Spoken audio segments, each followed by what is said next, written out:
Hey guys, Randy Canales here. I'm here with my good friend Eduardo, who is also a mortgage lender. And in today's video, we'll be talking about a different variety of topics regarding the lending and financing for people looking to finance their new homes.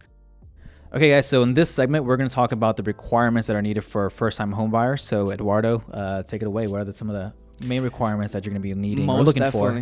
Yeah, of course.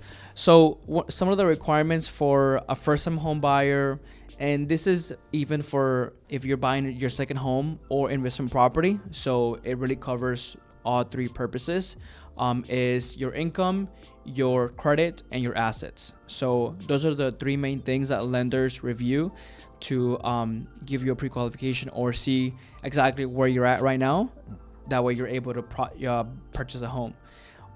So with income, they usually require to review 2 years of tax returns. Right. So as long as you have a 2-year history, you're able to qualify for a mortgage. Okay.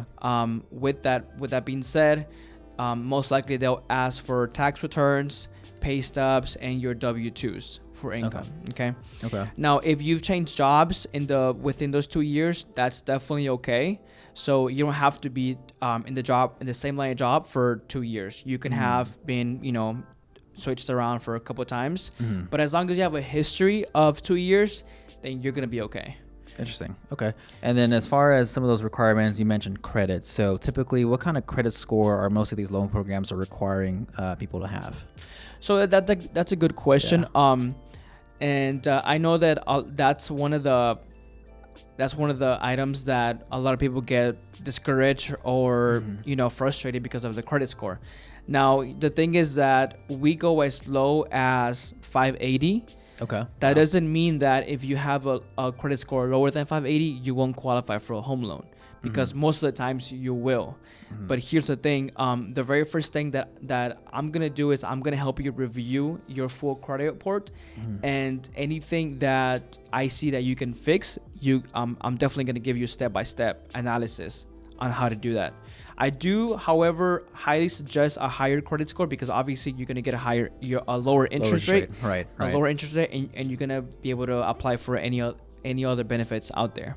Okay. So 620, 640, that's good. Okay. That's a good start. Okay. But ultimately, you want to get in the 700s. Okay. And I'll help you along the way how to get there. Right. Okay. That makes sense. And of course, someone who doesn't have any credit whatsoever, perhaps someone who's a foreigner who's not in the country, maybe they may not have a social. So are there any programs for individuals who are looking to buy a home for them where they don't necessarily have any kind of credit established, or they're not considered citizens? Yes. Okay. That's a good question as well. Now, the thing about my company is that we have very niche products, right, to where it's targeted to those individuals as well. So for example, if someone is a foreign national, we have loans to qualify for foreign national. Okay. And then also, for example, if someone's a DACA recipient, we can do those loans as well. Oh, good. Okay. Someone that doesn't have a social security number but might have an ITIN number, a taxpayer identification number, we can do those loans as well. So just because you don't have a social or a work permit, right, it doesn't mean you won't qualify for a home loan. Okay. There's always a way. So there's still options for people who are in those situations as well. Absolutely. Okay. Good to know. So you mentioned credit.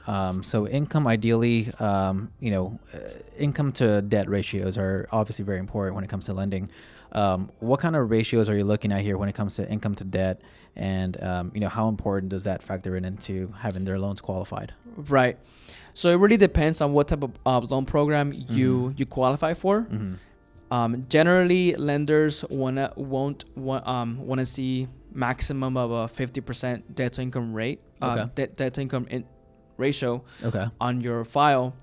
Now, however, that's for conventional. So with conventional, whatever your liabilities are plus your new mortgage, that cannot exceed 50% of your total income.